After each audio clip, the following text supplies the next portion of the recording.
جاہل اور بے وقوف کبھی دانا اور حکیم کا دوست نہیں بن سکتا۔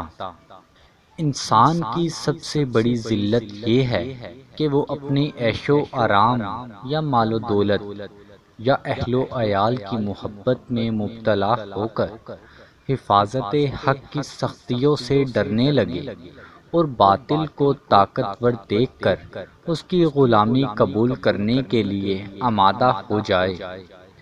دنیا میں کبھی وہ طاقتیں زندہ نہیں رہ سکتی جنہوں نے قلعے میں پناہ لینے کی کوشش کی ہے، کیونکہ میدان کے مقابلے سے جی چرانا اور قلعوں کے پیچھے چھپنا بزدلوں کی کھلی علامت ہے۔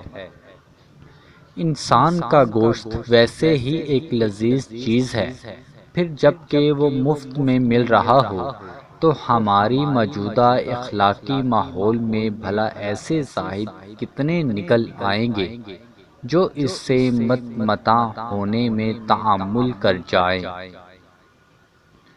آدمی کو اس جگہ سے گہری محبت ہوتی ہے جہاں اس کا بچپن گزرا ہو۔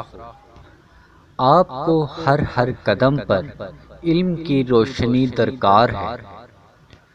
عورت اور مرد کے درمیان زواجی تعلقات پیدا کرنے سے فطرت کا اصل مقصد بقائے نوح ہے۔ کسی شخص کی ساری نیکیاں بھی ایک مومن کے قتل ناحق کی ہم وزن نہیں ہو سکتی۔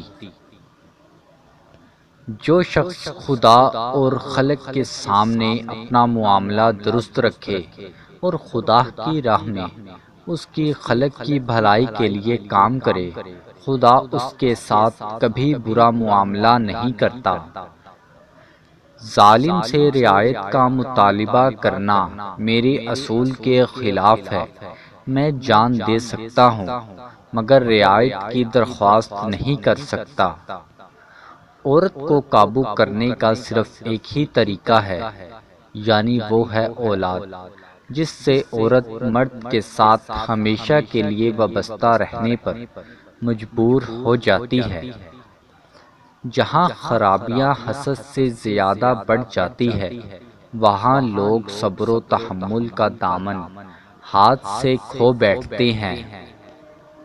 کسی قوم کی اصلی طاقت اس کے پاکیزہ اخلاق، اس کی مضبوط سیرت، اس کے صحیح معاملات اور اس کے بلند تخیلات ہوتے ہیں۔ خدا کی خاطر محبت اور خدا کی خاطر نفرت، یہی تو ایمان ہے۔